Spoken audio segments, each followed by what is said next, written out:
Not all meals are created equal. For instance, breakfast has the spicy egg McMuffin for a limited time, and lunch doesn't. McDonald's breakfast comes first. Ba-da-ba-ba-ba. This episode is brought to you by Indeed. When your computer breaks, you don't wait for it to magically start working again. You fix the problem. So why wait to hire the people your company desperately needs? Use Indeed's sponsored jobs to hire top talent fast. And even better, you only pay for results. There's no need to wait. Speed up your hiring with a $75 sponsored job credit at Indeed.com/podcast. Terms and conditions apply. Unfiltered discussions. Unexpected guests. No topic is off limits, from sex and relationships to the human condition, personal anxieties, and so much more. The only talk show of its kind in the world. This is The Last Show with David Cooper. Hi, and welcome and happy hump day, and you can send all your friends a camel emoji to celebrate Wednesday. There's one with one hump and one with two. You're welcome. All right, enough stupid. Here's what you're going to learn on tonight's program. More and more teens are turning to AI for emotional support, friendship, even flirting. That doesn't sound sexy. In about 10 minutes' time, we'll ask, is this the future of human connection or just a digital coping mechanism? We'll take you for a weird, thoughtful ride into the world of teenage chatbot confessionals. Then, continuing with Gen Z coverage, did you know young Gen Z men are 3 times more likely to prioritize dominance in their worldview? And while dating, more so than the older generation. It's a very male attitude. Are they lost? Are they angry? Are they just really into push-ups? What is going on with masculinity, identity, and the strange state of modern dating for young people? We'll tell you all about that later in the hour. That is merely some of what we'll cover on tonight's program. We'll let you know more about what's coming up as the evening progresses. But for now, let's jump in. Want to be part of The Last Show with David Cooper? Call us and join the conversation. 1-888-505-6644. And in the most strange object to ever be thrown on a basketball court and halt the game news, we are joined by foreign correspondent Tony Five to discuss something that happened at a WNBA game. Tony, are you a WNBA fan? Yes, I do love the NBA, the WNBA, just BA in general. I always fly with them. And it was a wonderful, wonderful occasion. It was the Golden State Valkyries versus the Atlanta Dream, David, my friend. You definitely know those teams well. You didn't just look them up as you read this article about this object that was thrown on the court. And to set up some context, the game was tied with 1 minute left. So this is like an intense basketball game. David, 75, final minute, my friend. It's tense. It is tense. And a fan decides to throw a neon green object onto the court during a live broadcast. And I don't think that in and of itself is enough for you and I to be covering at the beginning of the show here. Well, I think things do get thrown from time to time. People throw like popcorn, maybe empty cartons, and they kind of just like move around. I've seen like basketball games where like a player is hit by like a bottle of water or something. But on this occasion, my friend, somebody had bought a adult toy, and I don't mean a teddy bear. I mean an adult pleasure toy with them, bright green. Currently don't know whether it was used or not, and threw it into the court, my friend. What a thing to throw. I mean, it can't be. It's not one of those obscure toys as well. It's very phallic, so it's not one of those obscure sort of science fiction type, laser gun looking thing. It was absolutely phallus shaped, bright green, so you can't miss it. They really did think of everything. It was like out of a comedy movie. It's the most comical adult toy you could ever imagine, just thrown into the court, a huge one. The team sort of laughs. The news broadcast zooms into it. They later edited it out of the recording. So if you were to stream this game on whatever, sporting streaming service, it would be edited out, so you couldn't actually see it. But at that point, it was too late. People got screen grabs of it. People were recording it. Of course. There are photos of it up on the internet. The players, the coaches, the fans, all laughing. Finally, a cop decides they are going to be the hero and remove the object. But they didn't just touch it with their hands. They used a towel. Of course not. They used the towel. I mean, he's the hero we needed. And can you imagine him going back to his police station and asked him how the game went? Well, guys, hey, guys. And, he had to come in. He's got a towel. He had to pick up. He's probably had to log it as evidence, poor sod.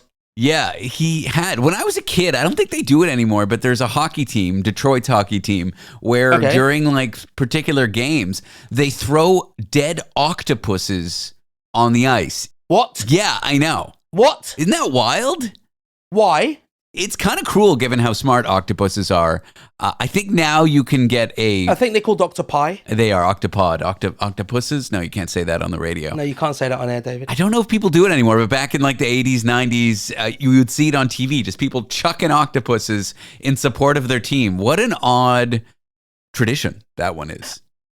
I seem to have a vague memory of a basketball team, and on one special occasion they throw teddy bears in and they're all collected to give to a local children's hospital, but I don't know whether that's a fever dream. I've seen it on TV or film, or it's an actual real thing. So if you're out there and you know about this sort of custom, please email me actually, Tony@lastshow.pizza.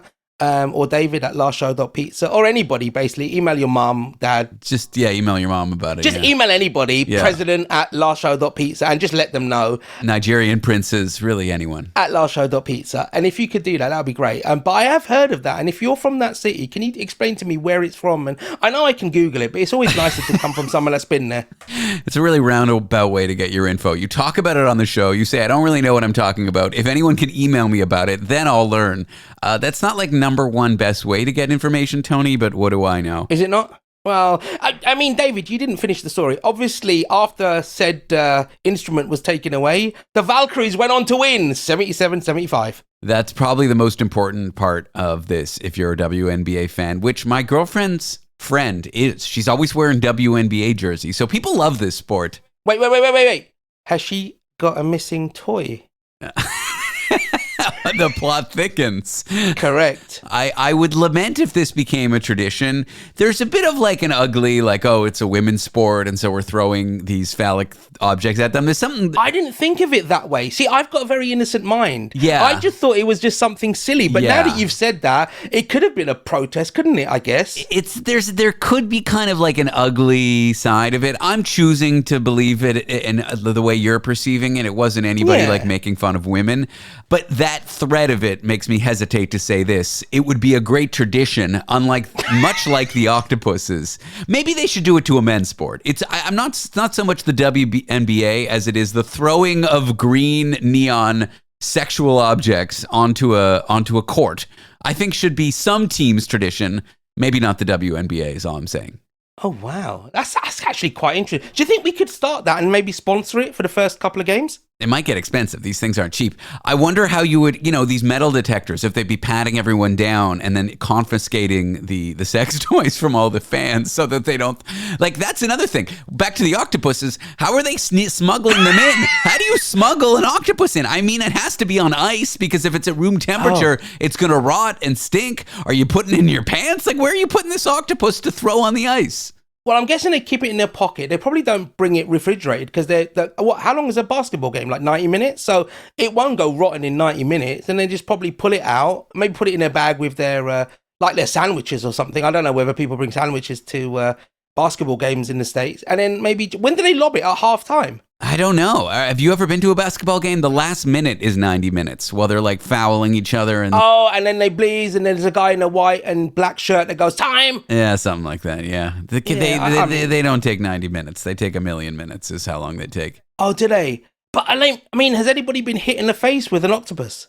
We're flipping between sex toys and octopuses, but you know what? I mean, that's a special kind of category on certain websites. We normally specialize on bird-related news, but today, octopuses and sex toys, which aren't altogether different now that I think about it, but maybe I shouldn't think about that any more than I have.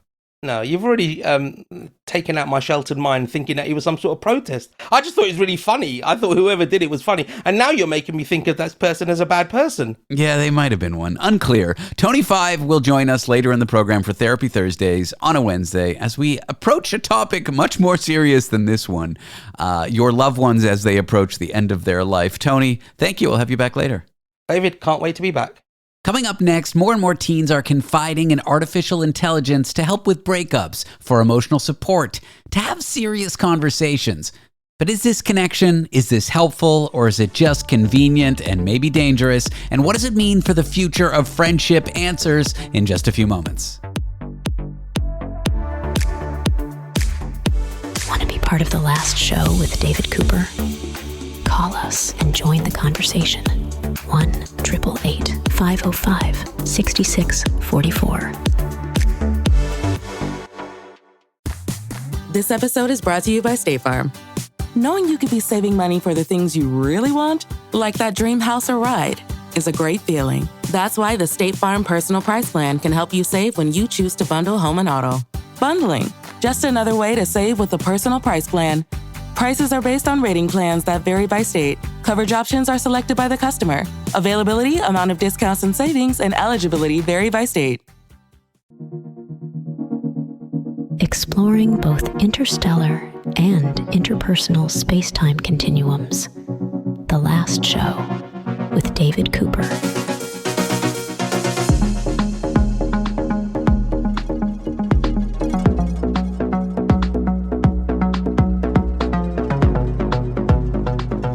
ChatGPT, it's everywhere, and young people are turning to AI not just for homework help, but for emotional support, conversation practice, and even romance. A new study reveals just how deeply chatbots like ChatGPT are woven into the social lives of teenagers. And as we learn more, big questions come up about connection, trust, and growing up with robots. I'm here with Robbie Torney, a senior director of AI programs at Common Sense, to discuss all this. Robbie, welcome to the show.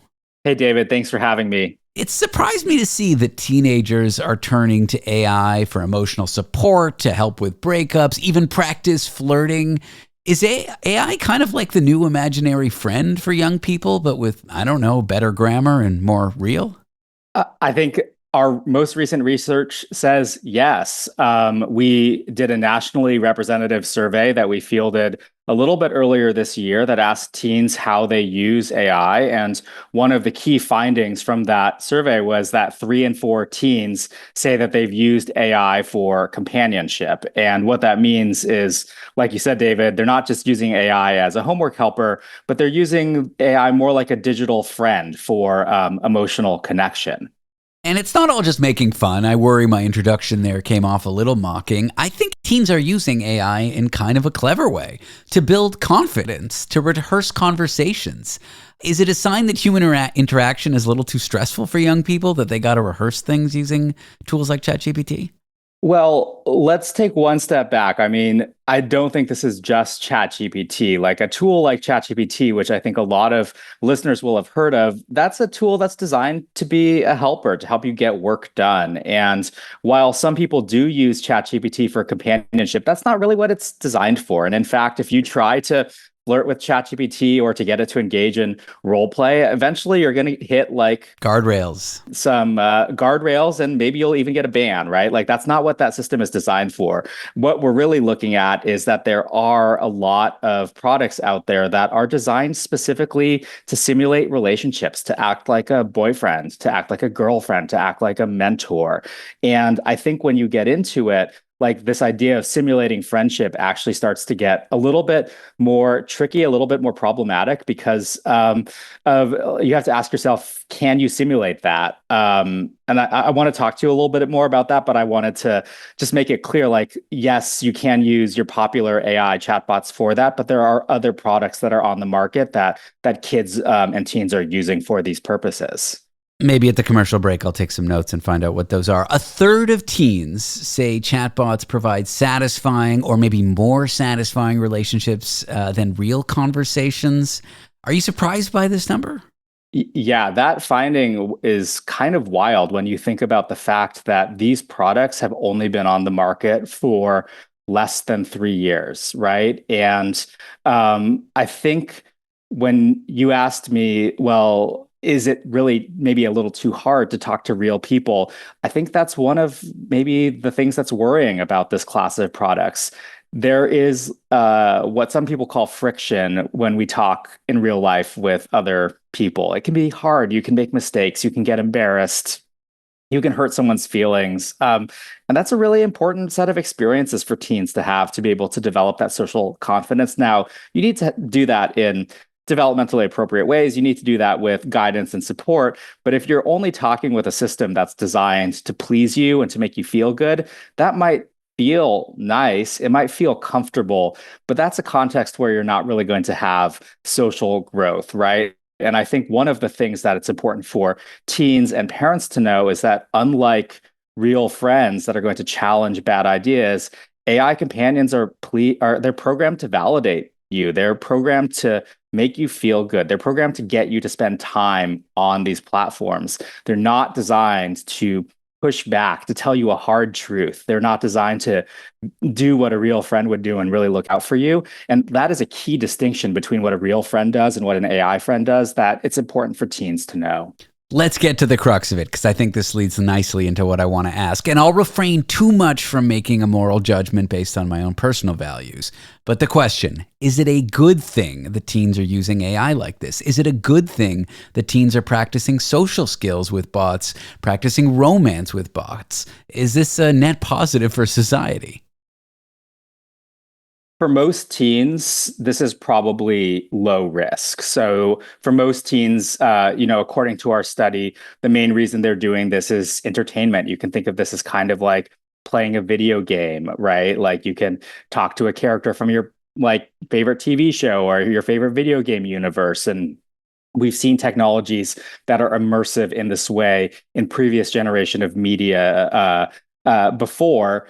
I think the place where this gets a little bit problematic and where we've started to actually see real world harms is that for teens who are experiencing social isolation, or teens who are having mental health crises, or teens who are vulnerable to overdependence on technology, there are actually some real bad things that can happen to these teens. We've seen young people who have taken their own lives as a result of advice that they've gotten from these social AI companions. We've seen teens who have hurt other people based on advice that they've gotten from AI companions. And I think that's the place where these bots don't really understand that the advice that they give has real world impacts. There is no understanding there. And when you have a teen telling their deepest secrets to a bot, it gets really dangerous. And I think for us, then we say when you weigh the risks versus the opportunities, there are other ways for teens to practice social skills that don't have some of the associated risks of harm. And we would say that's why we at Common Sense Media have made the recommendation that no teen under the age of 18 should be using these companions right now, and are actually working on advancing legislation in California and in New York to regulate these such that minors should not be using these platforms at this time. So my question was a little too simple, a little too all or nothing. It can be a useful and good thing. It can also be not so great a thing. And there's less extreme examples than the ones you gave. Like it can cause a teen to break up with their partner over something trivial, over something a large language model inferred based on subtle text that you use. It can cause someone to friend dump someone when they really shouldn't. It can subtly affect teenagers' lives if they follow not great advice, can it? Totally. And in our testing of these platforms, it can cause you to not listen to your parents. It can cause you to choose a class to take based on the advice you get. Sometimes we talk about AI being an invisible influencer in your life. And when you think about, do you want that type of influence in your life as a teenager?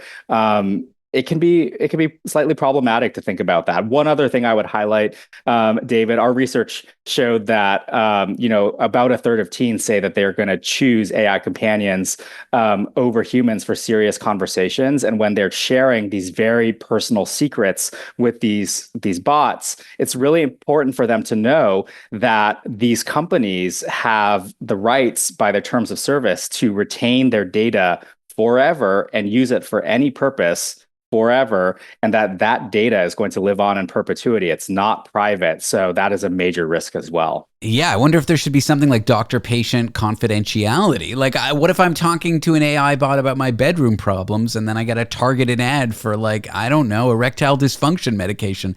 There's nothing protecting me right now if I disclose something deeply personal to a bot for those companies to sell that information. Yeah, I mean, that would be a violation of certain laws related to targeted advertising for minors. But yes, that is the exact type of thing. There are huge privacy risks. Companies can keep and commercialize everything forever, and it's a huge problem. Well, I lament that my example was a little too silly, but the point's well taken. Yeah. Robbie, I appreciate the chat. Thanks for letting us know some of this information about teens and AI. Absolutely. Thanks for having me. Robbie Torney is a senior director of AI programs at Common Sense. Up next, why are so many young men into this potentially toxic concept of dominance? We will unpack what masculinity to some Gen Z kids is really about. And it's kind of bleak. That in a few moments. Want to be part of the last show with David Cooper? Call us and join the conversation. 1-888-505-6644. This episode is brought to you by Greenlight. Get this. Adults with financial literacy skills have 82% more wealth than those who don't. From swimming lessons to piano classes, us parents invest in so many things to enrich our kids' lives. But are we investing in their future financial success? With Greenlight, you can teach your kids financial literacy skills like earning, saving, and investing. And this investment costs less than that after-school treat. Start prioritizing their financial education and future today with a risk-free trial at greenlight.com/Spotify. Greenlight.com/Spotify. The show that asks the questions other shows are afraid to ask. The Last Show with David Cooper. Gen Z men are leaning into dominance and strength and talking about it more than any generation before them. But what's behind this shift? Hormones, culture, confusion. We are here with Dr. Wendy Walsh, a psychology professor and relationship expert, to explore the ideas of how masculinity are changing and why some men are looking backward instead of forward. Dr. Wendy, welcome to the show. Thank you. Happy to be here. I hear this phrase a lot on the internet, especially young men creating videos, dominance and the importance of it. How would you define this concept to someone who's not on TikTok, who isn't really seeing these things? Well, whenever we look at human behavior, I always try to look at it through a lens of biology, psychology, and sociology, right? So let's start with biology. We're talking about men at the height of their testosterone production. There's a whole reason why Mother Nature makes more boy babies be born than girl babies, because that testosterone makes them do some rather dumbass things along the way, and they get killed, right? Yeah. We need an oversupply of young men at the beginning, whether they go to wars or they're riding motorcycles or they're getting into bar brawls. This is what testosterone does. So it doesn't surprise me biologically to hear men talk about strength and dominance at this age, because we're talking about men in their 20s. But then we have this other phenomenon where we are seeing this interesting cultural backlash to the Me Too movement in a kind of, we see it in American politics, we see it in these court cases suing women for defamation, so taking away women's voice again in their words. And we also see it in the manosphere of male jocks who are basically saying, dudes, if you want to get a woman, you're going to have to man up. So there's this social pressure as well. And psychologically, we're still not raising our baby boys to be more in touch with their feelings. And I find it really surprising that that's the one thing women want in a male partner, is they're asking for empathy and compassion. And many men don't have it, or if they do, they don't have words to express their feelings, or they feel that it's unmanly. Did caring go out of style for men? I don't know. Caring is a beautiful trait. I was taught to kind of do my best. I didn't have amazing role models, not looking at you, Dad. Actually, maybe looking at you, Dad. But is this trait amongst young men just something that is not prioritized or seen as less than, kind of just acting tough and engaging with that testosterone? Well, the good news is Mother Nature, as I said, is absolutely perfect. First, she has way too many boy babies born because we're going to have a bunch of dumbass moves when the testosterone is high. But did you know when a man is with a pregnant woman and in the first year after birth, his testosterone goes down to divert sexual energy and aggressive energy towards nurturing? So a lot of who we are has to do with hormonal changes across the lifespan. But we're greater than the sum of our hormones. Like, we all have urges. I see a hugely attractive person on the street. I don't go up to them and make a piggish comment or flirt. I see someone who makes me angry at a restaurant. I don't start screaming and threatening them. I just keep to myself. Surely we can raise boys to just, like, be well adjusted despite urges or despite testosterone running through their body. Well, I'm going to put some of this on women, and I'll tell you why. One is the mothers who need to raise the boys. I once heard a mother recently say about her 7-year-old son, I watch him in sports and he just doesn't have the dog in him. It really bothers me. Like, she really wanted her son to be more competitive and more aggressive. And she said, what he said before the game is he said, "I hope we lose today." And she said, "Why?" And she goes, "Because my best friend's on the other team and I want him to win. I wanted to have a win." And she was angry about this, right? So we have to put part of that on women. The other thing we need to put on young women is stop choosing the high testosterone boneheads. I mean, come on, ladies, you say you want compassion and empathy, but do you know how often I hear women say, he's a little too nice. He's a little too weak, right? So if women chose consistently the high compassion, caring guys, then we would see a conversion. If you could sit down with a 22-year-old guy who idolizes problematic influencers who really sell male dominance, someone like, and I don't want to talk about him, I don't want to dignify him. Don't say the names. I won't say Andrew Tate on my show because why would we even bother giving that guy any airtime? But regardless, a 22-year-old young man who idolizes figures like this, what would you say to him to get him to try to reconsider what it means to be a man or reconsider some of these views that he has? Well, I would talk to him through the portal he wants to hear, which is, do you want to have a lot of sex, dude? Then you're going to get way more through kindness than you are through aggression. If you try to get it through aggression, you're going to end up in jail. You're also not going to have a safe, trusting girlfriend. Men do not actually fall in love through sex. They fall in love through trust. They also don't trust a woman who gives them sex early because their anthropological wiring says, ooh, she could be sharing with the tribe. I could be raising another guy's genes, right? So if you convince young men that they will have a loyal, trusting partner by thinking of women as far more than sexual objects, that might be helpful. But at the same time, they will obtain more sex. There's lots of research to support that guys in relationships actually have more sex than single guys. Single guys might think about it a lot. They might use porn a lot, have a lot of autosexual behavior, but sex with a partner happens much more within committed monogamous relationships. Interesting. I don't know. I mean, maybe there's studies proving it, but for me, this idea that I don't trust someone if they sleep with me quickly, like my worldview doesn't include that, but I guess some young people it does. Oh, you are one of the minority evolved men, but I wouldn't go that far. I posted something on TikTok and I said, gentlemen, tell me if I'm right or not. When you're driving to a first date, what you're saying in your head is, I wonder if I'm going to meet my wife tonight or if I'm going to get laid. And it's never the same person. But those two aren't always mutually exclusive. But in most men's minds, it is. All right, fine. Just because you're evolved and special, David? I'm not trying to say I'm special. I'm just saying not all men, I hope, and maybe this isn't true for younger folks, see sex as that transactional or tied up into worth. I'm going to add one other cultural thing. You're American and Canadian upbringing is very different for men. True. You know what? I'm not American. I'm just a permanent resident. And I often think about that. My friends here were socialized just a little differently than me. Yep. Sex health classes were just a little different.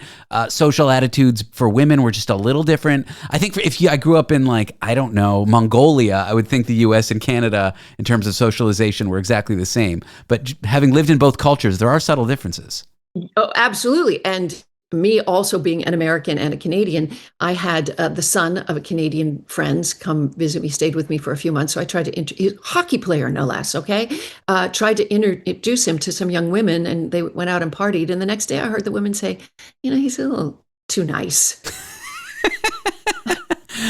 What do you hope the new masculine man looks like? If some of these young men that are getting seduced, for lack of a better word, by influencers offering this dominance idea that I think is a little problematic, sounds like you do too, how would you like to see this course corrected? What would you like to see the young generation viewing as a male identity? He's older now, but I think Scott Gallows, he's got a great podcast. He talks to men and he raises sons, and he talks about what men should be. And he's not afraid to say a provider, right? If money is part of a man's identity, then go for it. Don't sit home playing video games in your mom's basement trying to text in a hookup, okay? Just get out there and become a provider if you think that's part of male identity. But the next piece that women love is protectionism, right? There's nothing you can do better for a woman on a date than get on that outside of the sidewalk, that whole sidewalk rule, and have her just switch around. And she's like, oh, most women are not going to be offended unless they're highly insecure. They're going to say, thank you for opening that door. They're going to feel safe and protected by a man. So be caring and be a provider, and learn to get in touch with your feelings. Look, I just got married in August after dating my husband for 5 years. And to this day, and he's like, he thinks of himself as not a feminist man, a feminine man. He's like, oh no, I'm not like the rest of the dudes. And he does wash dishes and do laundry, and he's very sweet that way. But when we get into it about feelings, I'm just like, dude, you're arguing the content. Let's get to the feelings behind the content, because I don't think what we're arguing about is a problem. You have a feeling under that. Well, I feel that no, that's not a feeling. So even the most evolved men need to learn some empathy and compassion, and to get in touch with their own feelings. You can find Dr. Wendy Walsh at drwendywalsh.com. Dr. Wendy, thanks for being on the show. Thank you. After the break, a new study says transparency in science communication actually might reduce public trust. Can honesty backfire? I'm David Cooper. This is The Last Show. We'll be back. Close your eyes, exhale, feel your body relax, and let go of whatever you're carrying today. Well, I'm letting go of the worry that I wouldn't get my new contacts in time for this class. I got them delivered free from 1-800-CONTACTS. Oh my gosh, they're so fast. And breathe. Oh, sorry. I almost couldn't breathe when I saw the discount they gave me on my first order. Oh, sorry. Namaste. Visit 1-800-CONTACTS.com today to save on your first order. 1-800-CONTACTS. We're here because your heightened awareness deserves heightened entertainment. The Last Show with David Cooper. Can being too honest about science actually hurt public trust in it? Well, philosopher of science at the University of Bristol and Bangor University, Byron Hyde, says yes, it can, and the solution might not be what you expect. So why does transparency sometimes backfire when we're talking science? And how can we rethink our expectations to help us have more trust in it? Byron, welcome to the show. Hi, thanks for having me. Let's start with the headline here. I read a summary of some of your work. Lying increases trust in science. That feels paradoxical, provocative, maybe even dangerous. What are you hoping people feel or question when they read about some of your research? It's supposed to be provocative. My research focuses on how we can foster trust in science. And my recent article focuses on the way that we are currently doing that through attempts to increase the trustworthiness of science through measures like transparency, and how these can actually backfire because of the public perceptions of science. And yeah, that's the short of it. You explore something called the transparency paradox, which I think summarizes all that. Can you walk us through what that is, why it's a tricky problem for scientists and even policymakers who consult with scientists? Yeah. So the transparency paradox has two prongs. The first is a fairly standard perspective that most people might have, which is that transparency increases trust in science. That's a fairly commonsensical point of view. If I'm transparent about, say, my conflicts of interest, the money that I'm receiving that might bias me against giving you good advice, that's going to make you trust the kind of advice that I'm giving you a lot more. It's going to make you think that I'm a good, impartial individual who's doing his best to put your interests at heart. However, recent evidence suggests that transparency might actually decrease trust in science. And there are a number of studies on government and banks that reveal that when scientists are transparent and honest about the real guts of scientific method, that actually people end up trusting it a lot less. And so this is the transparency paradox, where you have this issue where transparency both seems to increase and decrease trust in science. I want to get to some examples here, but is it because science is sometimes wrong? It can correct itself. Researchers might make one claim and then years later they realize that claim was wrong because of faulty methods or new information, and then they update it. The public looks at all that and they say, well, they can't get their story straight. But in reality, that's just kind of how science works. Is that a part of it? It is. It's exactly that. It's what I argue in this article precisely is that the kind of things that we're transparent about massively determine which side of the transparency paradox we sit on. When we're transparent about good things, we find that people trust science a lot more. So, for example, as I told you before, if I reveal that I have no conflicts of interest or no biases, then it looks really good for me and people trust the science a lot more. But if I'm transparent about some of the more dirty aspects of natural scientific practice, like the money that I'm receiving to conduct my research or my biases as a human scientist, people tend to distrust the science. So it's exactly that. So maybe like a pharmaceutical company funds research. Yes, the pharmaceutical company might be seen as profiting off medication. They give some scientists the money. Even though those scientists are not trying to be biased and they're disclosing all that, we look at all that and we think there's something off. Yes, precisely. It's the fact that the public perception of these things tends to be quite negative. As you point out, these scientists could be doing really good work. Just because they get their money from a pharmaceutical company doesn't mean that they're in the pocket of big pharma. But the way that people perceive science is that when you have dirty money, you end up with dirty hands. Are there examples of an area where people really don't trust science because the more transparent they are, the more the public realize things they're not happy with? I think climate science tends to be a typical beating stick for the philosopher of science when it comes to trust in science. In fact, one of the key examples that I draw in my paper is with the IPCC report, which, for listeners who are not aware, is a very prominent scientific publication which gathers together all of the most high-quality science on climate science to try and come to some kind of consensus about global warming. And because the researchers involved in this report are very, very qualified and very accomplished, they tend to receive funding from all sorts of places and tend to give advice to all sorts of individuals, which means that they have a very long list of conflicts of interest. As a result, the IPCC report has been criticized by a lot of people as being biased and a typical example of bad science just because of this list of conflicts of interest. And all they're trying to do is be transparent. They're trying to tell the public, hey, these are potential conflicts of interest. We're not going to be swayed by them, but they're there. The public looks at it wrong. If being too honest hurts trust, does that mean science communication is in this horrible place between truth and trust? Should they withhold things? Like, what should science communicators do knowing this information? So the point of my article and the point of the provocative title is that while lying can increase trust in science, what this is really supposed to demonstrate is a problem in the relationship between science and society. The fact that the public don't understand science is what's causing truthfulness, honesty, and transparency about science to result in a decrease in public trust. Instead, I advocate for greater attention to the real cause of the transparency paradox, which is the fact that people don't understand science.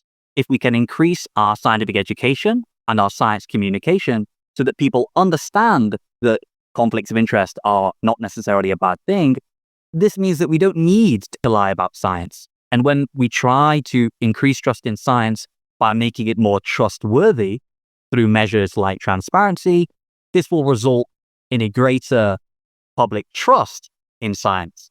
It sounds ideal, and I'm on board with it, but some people don't want to learn. They want to believe what feels good. How do you suggest we teach the average person kind of the facts about science, how science works better, without boring everyone to death or making people feel cynical? Like, how would you do that? It's a difficult question. I think scientific education within schools is a really good place to start. It tends to be in school that people get excited about science. They learn about chemistry or biology, the way that life works and the way the universe works. And most kids tend to be interested in dinosaurs and outer space. They know a lot of scientific facts, but they don't know how we know these facts. I think educating people right down at the school level about scientific method rather than just about scientific knowledge could be a really good place to start. Don't just teach the thing, teach how the thing works is what you're advocating. Exactly that. Are there any things policymakers should know about your findings when they're communicating their relationship with scientists? Yes. Principally, we need to start thinking about the way that we are communicating to the public and the assumptions that we have about the public. Scientists in particular tend to blame the public for not understanding about science and for misinterpreting things like transparency about conflicts of interest. When we're communicating to the public as policymakers, as scientists, we need to remember that the public doesn't have the knowledge about science that we do. We need to make greater efforts in our communication to do that education throughout, rather than relying on the public to educate themselves about it in their own time. Byron, I appreciate you going over your research. This has been informative. I've enjoyed the chat. Wonderful. Thank you very much. Thank you for having me on. Byron Hyde is a philosopher of science at the University of Bristol and Bangor University. Coming up next, a slight content warning for sensitive listeners. We'll do our weekly mental health segment. Our topic, facing the final chapter of your loved one's lives. Our resident therapist, Gary Direnfeld, he assisted his mother, over 100 years old, go through a process called medical assistance in dying. So we'll dive into that and how your relationship with a loved one can change around the end of life. That after the break. Want to be part of the last show with David Cooper? Call us and join the conversation. 1-888-505-6644. At Sierra, you'll always find apparel, footwear, and gear for 20 to 60% less than department and specialty store prices. But right now, it's clearance time, so you can save even more on everything you need to get active and outside. Visit your local Sierra store today. Quick disclaimer for sensitive listeners. The upcoming topic of discussion is of a sensitive nature and includes government-approved, medically assisted dying. When your therapist won't take your calls anymore, there's always the last show with David Cooper.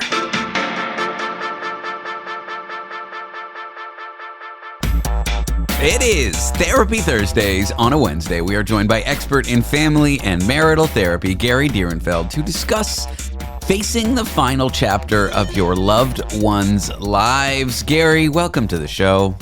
Good to be with you. And we have special, very special, extremely special, so special in my heart, foreign correspondent Tony Five, who I love very much. Tony, welcome to the show. David, being mean to me is not only insidious, it's quite scary as well.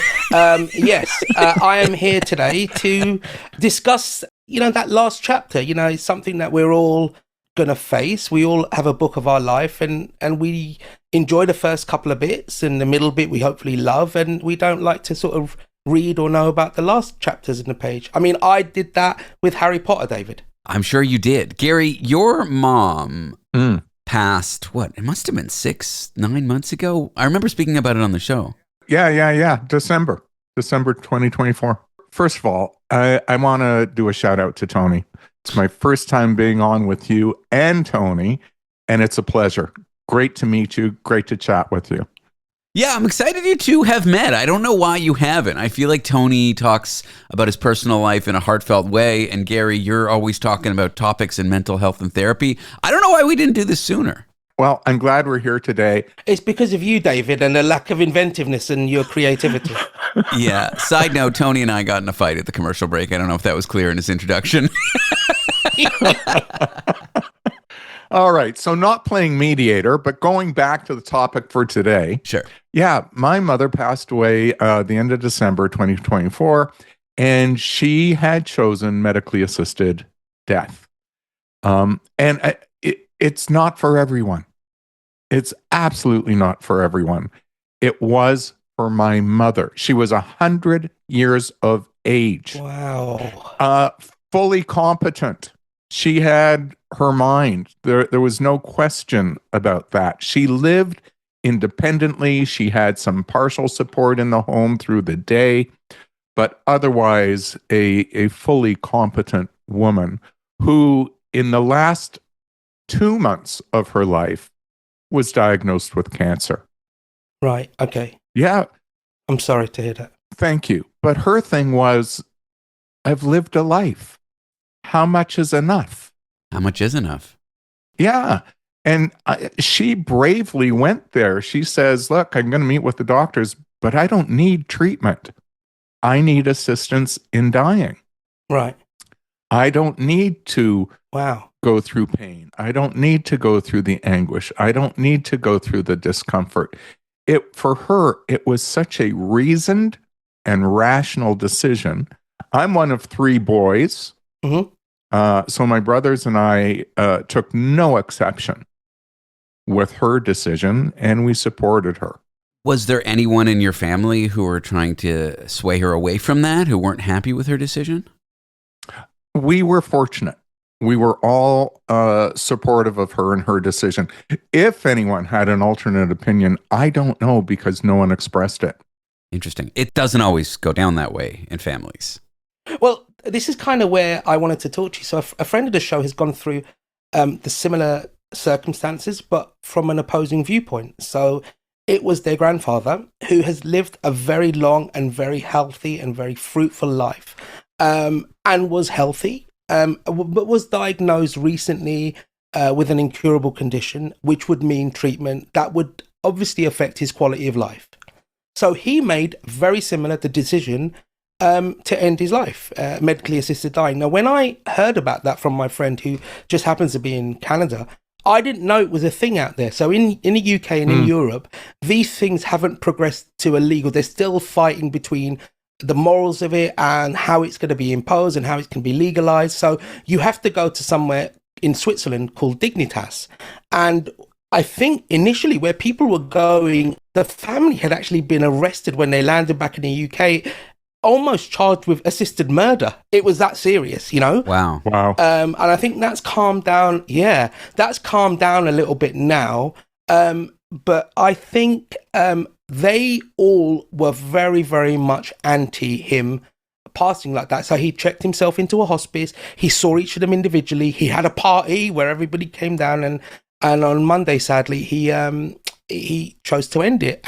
But his process was, I think he was getting slightly forgetful to go older. So I don't know how much mental capacity was there, but probably enough for the doctors and whoever was, there for the decision to make that decision.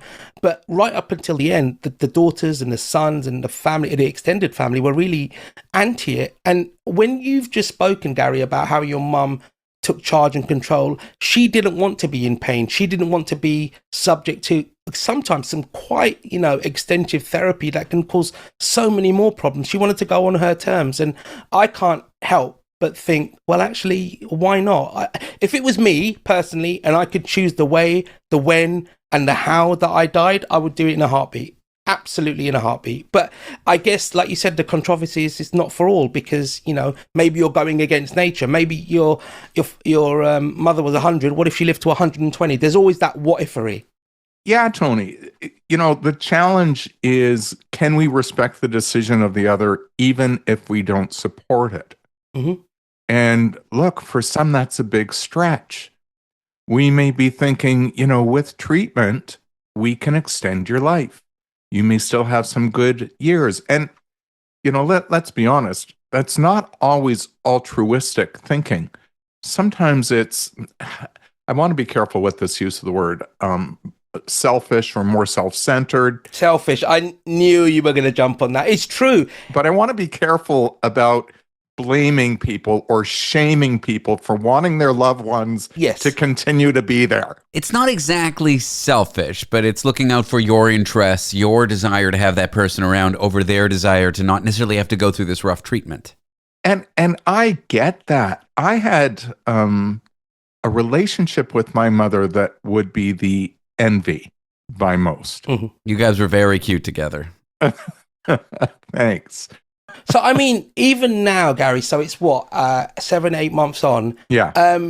Do you ever have times where you think your support wasn't the right idea, or do you still stick by the way you supported it, the decisions you made, even though that you were obviously going through grief, right? You lost your mum, this massively important person in your life, and there are all these stages of grief with this added thing, which is just not normal. Like this assisted dying is quite new, right? To help somebody, you know, and be part of it. Do you think any of it, has that ever crept across your mind? So I do have some internal conflicts. I was the one who facilitated the process for my mother. So I had to set up the appointments with the doctor interviews. My mom was hard of hearing. So I would sit in on those interviews only to make sure that she was clearly heard and that hearing loss wasn't mistaken for cognitive loss. Yeah, and for like acceptance, you know, like there are very, very strict rules about absolutely how you can help, right? Because you could be coercing her into that, you know, to get her, you know, her money or whatever. Yeah. Right. She was clearly answering the questions on her own behalf. If she didn't hear something, I would repeat it and make sure that she heard it. Having facilitated her passing, there was a part of me that felt like I was killing my mother. Wow. Yes. Wow. And this is the person, you know, maybe apart from my wife and son, who I love the most. You know, it's the person I've known longest. It is Therapy Thursdays on a Wednesday. We are here with Gary Direnfeld, a social worker, a therapist. We are here with foreign correspondent in London, England, Tony Five. When we come back, our discussion on facing the final chapter of your loved ones' lives continues. Gary will continue to share his story on being with his mother as she pursued medical assistance in dying. If you've got elderly parents or are thinking of how you're going to age, what does the end look like? That's the question we're exploring. We'll be back. It's Wednesday night, which means it's Therapy Thursdays. We'll catch you on the other side of the break. Want to be part of the last show with David Cooper? Call us and join the conversation. 1-888-505-6644. On WhatsApp, no one can see or hear your personal messages. Whether it's a voice call, message, or sending a password. To WhatsApp, it's all just this. So whether you're sharing the streaming password in the family chat or trading those late-night voice messages that could basically become a podcast, your personal messages stay between you, your friends, and your family. No one else. Not even us. WhatsApp. Message privately with everyone. Quick disclaimer for sensitive listeners. The upcoming topic of discussion is of a sensitive nature and includes government-approved, medically assisted dying. Your nightly dose of unfiltered opinions and unexpected conversations. Unexpected conversations. The last show with David Cooper. And it is Therapy Thursdays on a Wednesday, broadcasting's only mental health segment intended for a Thursday night that airs on a Wednesday night. We are here with Gary Direnfeld discussing facing the final chapter of your loved ones' lives. Foreign correspondent Tony Five is also here. Gary, welcome back. Thanks. Good to be back. Listen, Tony, there's a process in a Jewish funeral. When the person is put into the ground, all the other people around actually cover the coffin. They shovel in the dirt, literally. Wow. Oh, wow. Okay. And we take turns to do that. And the process, the burial isn't over until the coffin is fully covered. It's said to be the greatest gift that you can give another. And there's a weird subtle thing there where you can't give someone the shovel because then it's not a good deed. So you put the shovel in the dirt. Yes. You never hand the shovel to anyone else because handing them the shovel would compel them to bury the dead. And then you pick the shovel out of the dirt. Oh, wow. And put some dirt on the dead. Is there multiple shovels or just one shovel that you're all doing? There's multiple. There's multiple. What a question. Well, my question would be like, you people are just taking the work out of gravediggers. Kind of. I mean, you know. Exactly. I mean, they finished the job, but yeah. This is considered the greatest mitzvah, the greatest good deed that you can do. And the reason for that is it's a good deed that can never be repaid because the person is passed. Of course, yeah. It's a selfless duty, a selfless and thankless and just a complete altruistic duty. So as we were talking before the break, well, indeed, I felt some guilt for having facilitated my mother's passing. The flip side of that is I did her the greatest mitzvah I could have ever done in my life for her. Mm-hmm. So, this is the conflict that I live with. Did I kill my mother? Did I do this good deed for my mother? Mm. And there are days where it can land more on one side than the other, but overall, I see myself as having done a good deed. I'll be honest, even that statement that you said, quite like a throwaway comment, did I kill my mother? It inside me twisted and knotted up. And I really felt that. And because obviously I've got an aging mother, she's 83. I'm going to have to start thinking of that. There would be no way in hell that we would do, and we don't have it here in the UK. My mum would be anti it for she's very religious. She wants, she'd quite happily take my leg out if she could get another 2 days where she could go shopping. So that's never going to happen. But for example, did you talk to your mum prior to the procedure? What would happen after? Did you discuss what would happen after her passing? Everything was discussed with my mother. Wow. Okay. Everything. She was extraordinary. And that's a reflection of our relationship as well. And, the social worker in me, I would raise those sensitive issues, including, Mom, is there life after death? Yeah. What's your thinking on that? Like, what do you think's going to happen? What did she say? She said, there's nothing. Wow. There's just nothing. That's my belief. Others may believe differently, she said. She never imposed herself on anyone else. So to her, that was it. She sounds like an amazing woman. She was, yeah. And I'm sad that I never get... Tell me something, like, just give me 10 seconds. Tell me something amazing about her that I don't know her. Give me a fact about her that just makes me and the listeners know her. Go. We had a birthday party, if you will, for her 100th. She has volunteered continuously for 85 years for the same organization. So we had her birthday party as a fundraiser for that organization, Na'amat. One of the speakers, who's a retired head of the organization, in her speaking about my mom, she put out to the group, there was about 120 people present.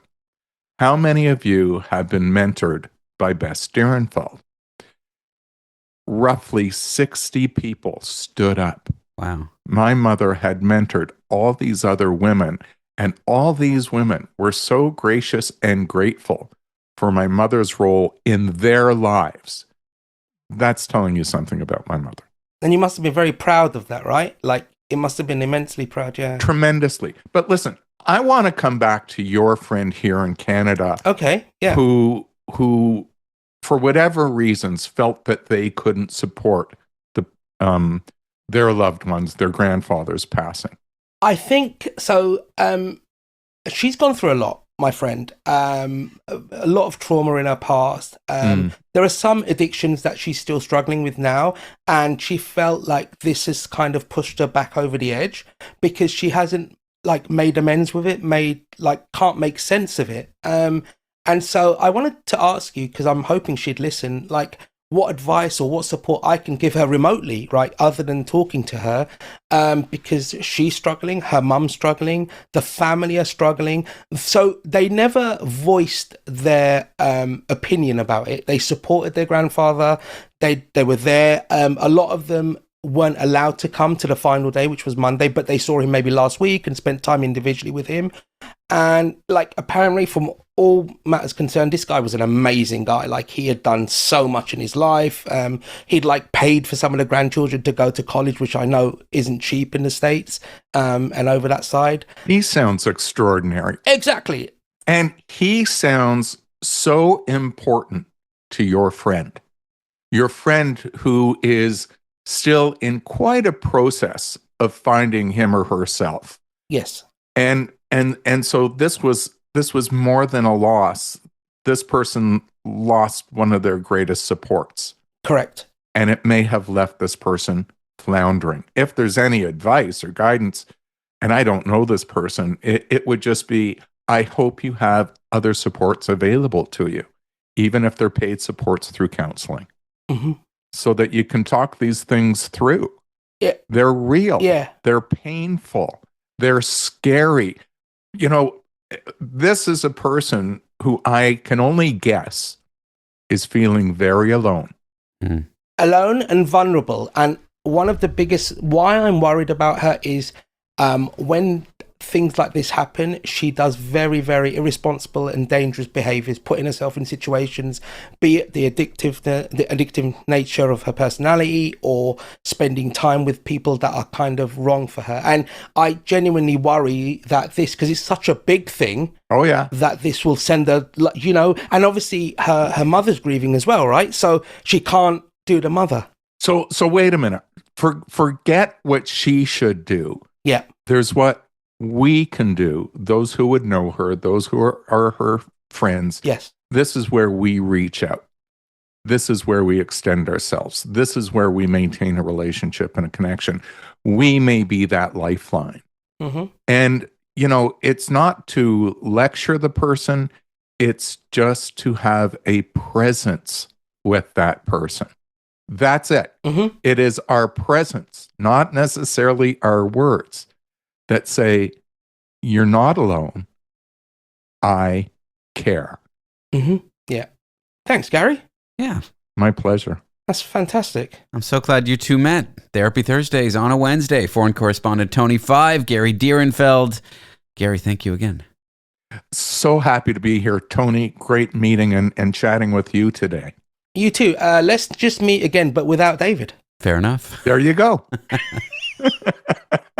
Do you like what you hear, but you're just tuning in, or you're not going to be with us on a given night and you want to hear what you missed? Well, The Last Show is available as a podcast for you to stream. Just go to www.lastshow.pizza. That's lastshow.pizza, not .com. And on our website, you can find out more details of our podcast, including how to subscribe, or just search David Cooper Last Show on your favorite podcast app. After the break, we'll talk to someone with quite the interesting career, a step-parent coach.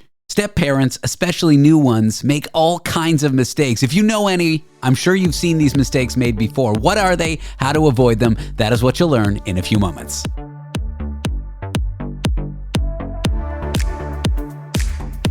Want to be part of The Last Show with David Cooper? Call us and join the conversation. 1-888-505-6644. At Blinds.com, it's not just about window treatments. It's about you, your style, your space, your way. Whether you DIY or want the pros to handle it all, you'll have the confidence of knowing it's done right. From free expert design help to our 100% satisfaction guarantee, everything we do is made to fit your life and your windows. Because at Blinds.com, the only thing we treat better than windows is you. Visit Blinds.com now for up to 45% off site-wide, plus a professional measure at no cost. Rules and restrictions apply.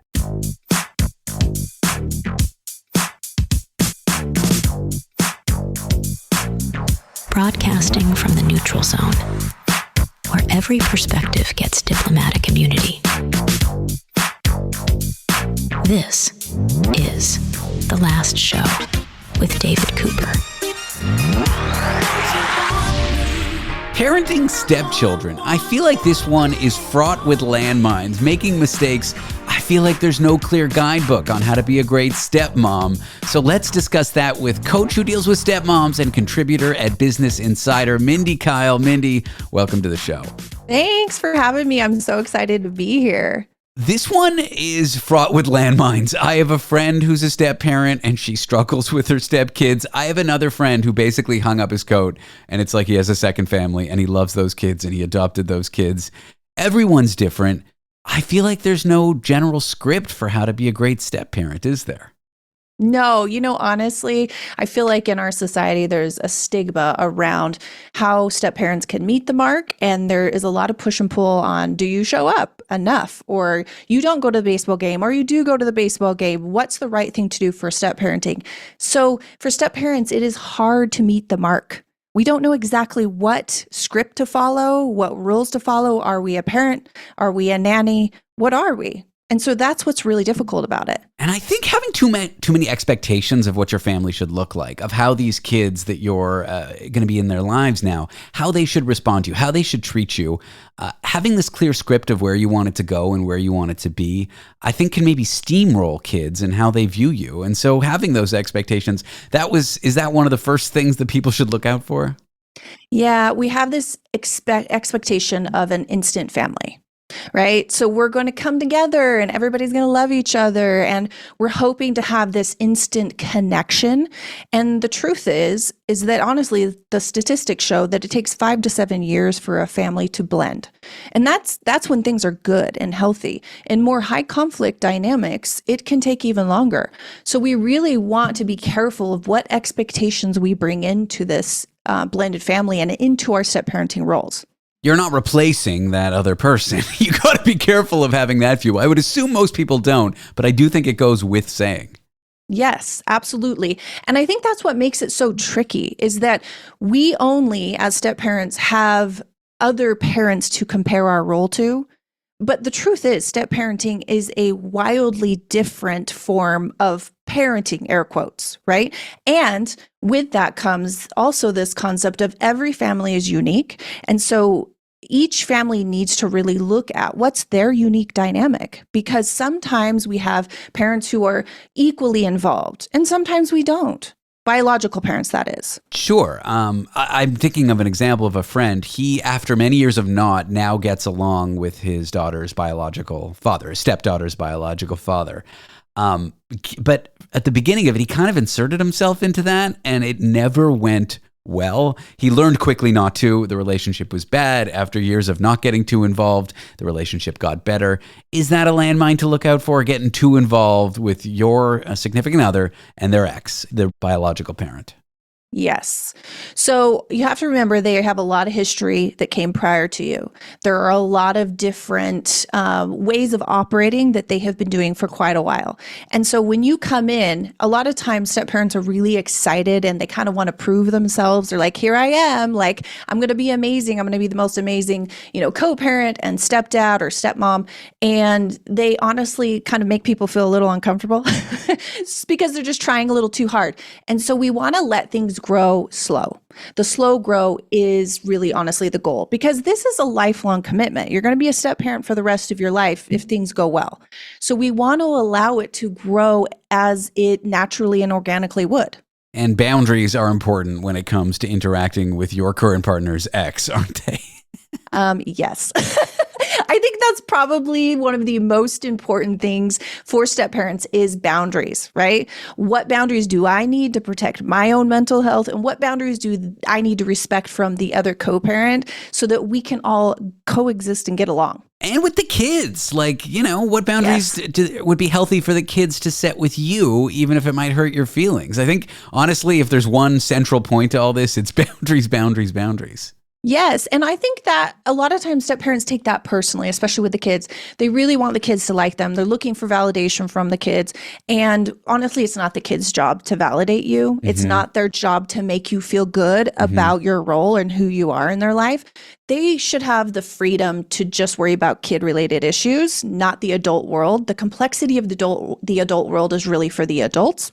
And so we need to make sure that we aren't putting that pressure or expectations on them, right? That they have to show us that they like us. So kids setting boundaries, a lot of times step parents are like, oh my gosh, how dare they? I'm their stepmom, whatever, right? But the truth is they should be allowed to set boundaries and we should respect them. It is not your stepkid's job to soothe your insecurities, right? Exactly. Yes. It is your job to soothe your insecurities, and it is your partner's job to validate you as you navigate this complex role.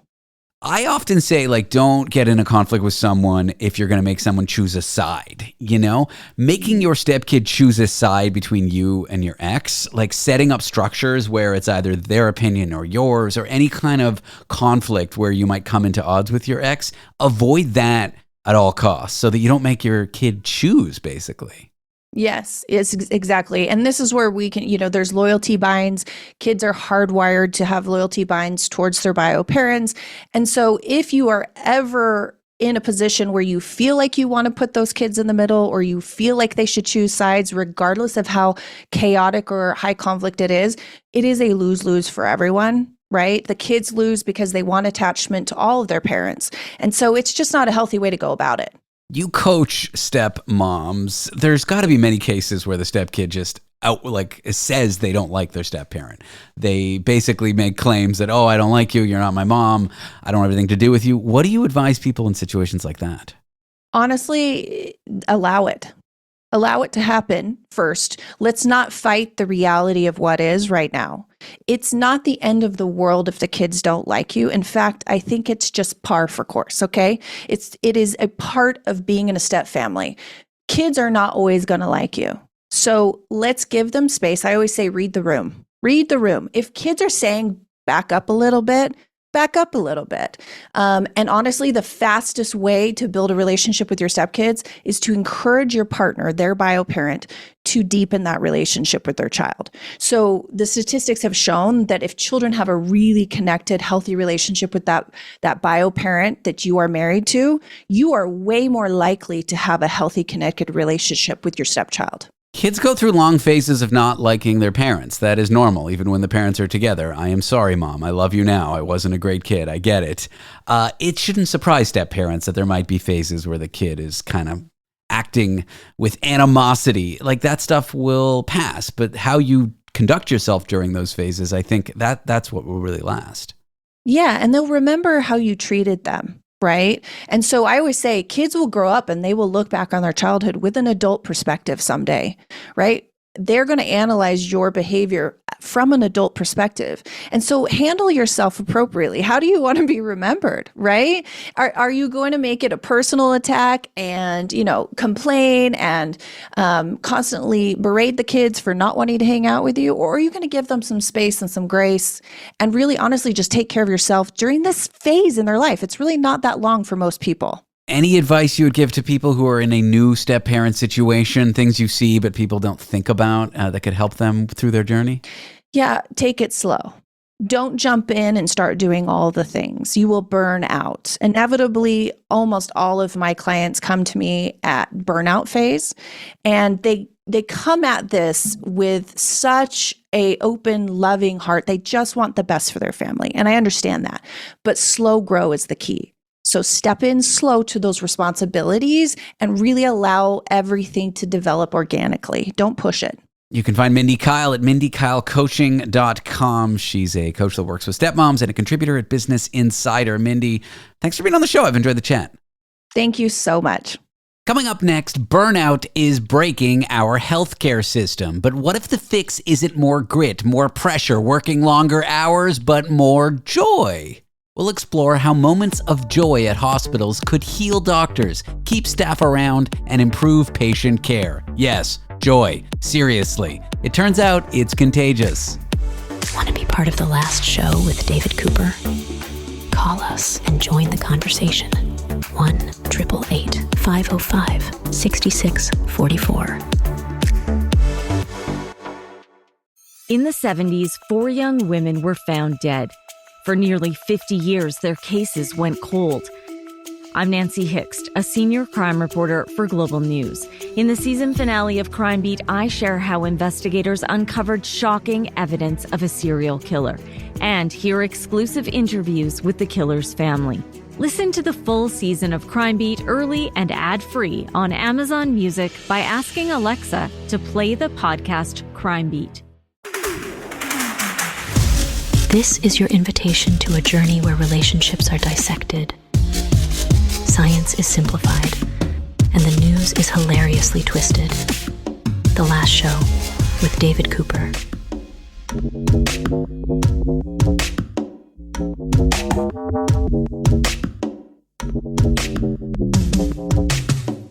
What if the cure for burnout in healthcare isn't stricter rules or fewer hours, but more joy? Yes, joy. New research suggests that when healthcare workers experience joy on the job, it not only improves their well-being, it also leads to better care for patients. I'm here with Dr. Sarah Forgie, a researcher at the University of Saskatchewan. Sarah, welcome to the show. Thanks for having me. And also here with Dr. Marghalara Rashid from the University of Alberta. Marghalara, welcome to you. Thanks for having me as well. Let's start here. Your field is known, especially during the pandemic, for stress and burnout. So what made you decide to look into this and to focus on joy as an alternative to those two things at work? That's a great question. And that was actually when the ideas germinated. So I was in a leadership role in academic pediatrics at the University of Alberta, and I was noticing everything you just said during the pandemic. And I thought, what can I do as a leader to help my colleagues? Because we are so lucky and we are in such an amazing field, and people were losing sight of that. And so how could we make it better? So it was just a little bit of coincidence, right time, right place. I received an email from the Institute for Healthcare Improvement in the US that talked about joy in work, especially related to academic medicine, with the benefits as you described. And I thought, okay, let's try some of these things. And it worked. And I thought, okay, this is amazing. I need to share this and I need to look at what others have done. So I reached out to my amazing colleague, Dr. Rashid, who is an educational researcher. And I said, we need to look at this, please, please, please. And that's what we did. And that was the spark of this study based on work that we did in our department during the pandemic. I want to differentiate between toxic positivity, that's when people steamroll or ignore negative or stressful emotions and say, be happy, be great, everything is great. I want to point out the difference between that and actual real joy at work. So what is the difference? There are many different ways that people look at happiness and joy, and toxic positivity is not one of them. So what you just described, toxic positivity, where people just ignore what they're feeling and try and wash it over with everything's great, keep moving forward. That is not what we were talking about. It's happiness is really dependent on the state that you're in, versus joy transcends the state that you're in. So it's a deep state of well-being and contentment.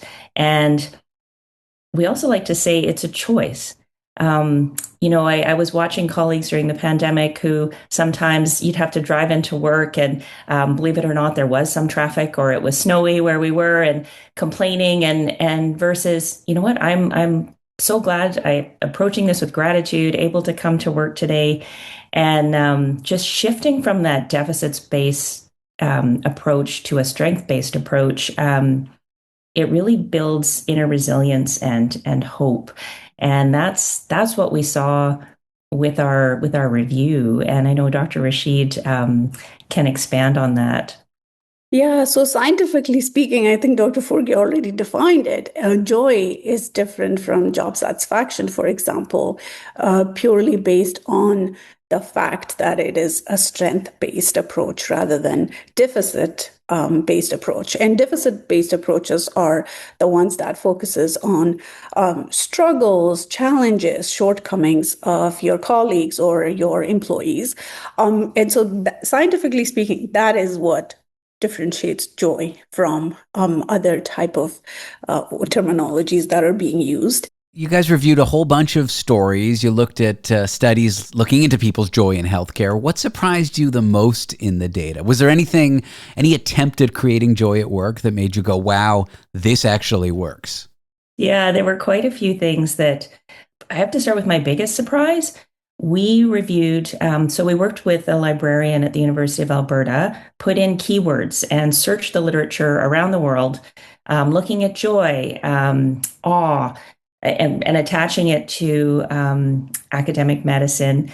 And we found almost 2,000 papers looking at, that fit our search. And there were only about 25 that talked about joy. So that shocked me because still, even when we put in our keywords, when we actually looked at the papers, there wasn't very much on it. So that was shocking.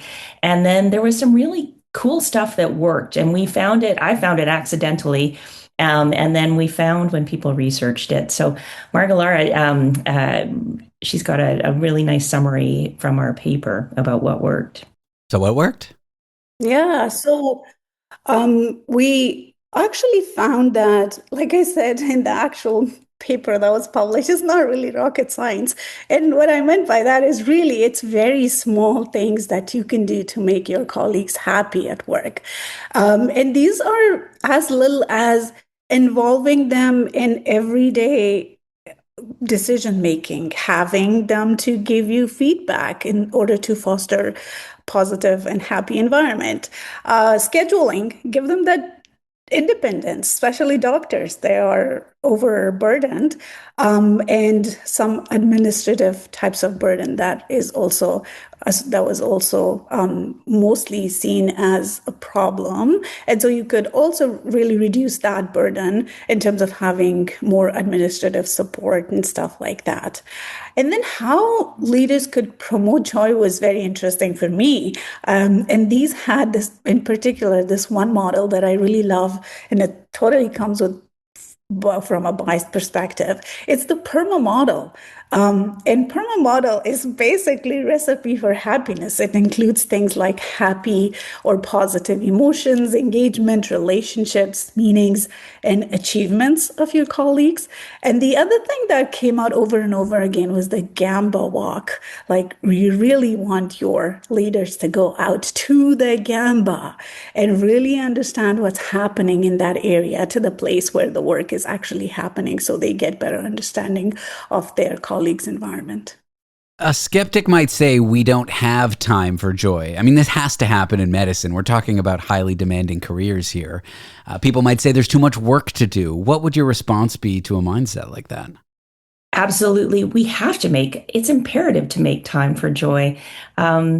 David, I have been met with much skepticism at times, and it seems not serious, but I believe it's one of the most serious things we can do for our own well-being, for our colleagues' well-being, and for our patients' well-being. It's, again, it's a choice and it's a state, and it builds your own resilience and makes things better for everyone. So I think it's the most serious thing we can do. I am going to give you my magic wand that doesn't work, but let's pretend it does. If you could use it to change one thing in every hospital across Canada, across the US, to bring more joy to the workplace, what would that change be? What would you use the magic wand for? Oh, leadership training and joy. What we found with our research is joy starts at the top, and it's a mindset, it's a tone. And when your leader not only role models joy, but spreads that happiness piece, does the Gamba walk, so goes and meets people where they're at, listens, it has a multiplier effect. So that's what I would focus on is leadership training around promotion of joy. Well, thank you both for going into your research with me and sharing this tidbit. I hope someday hospitals become a happier place for its employees, don't you? We're working on it. Great. Well, Dr. Marghalara Rashid works at the University of Alberta. Marghalara, thanks for being here. Thank you for having me. And Dr. Sarah Forgie at the University of Saskatchewan, both researchers. Sarah, thanks again. Thank you very much. Have a joyful day. Oh, appreciate it.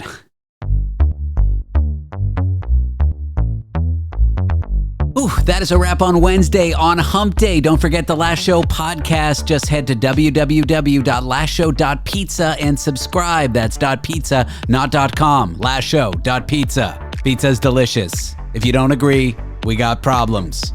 I am David Cooper. This was, well, it definitely wasn't the second show, the 8th show, or the first show. So what was it then?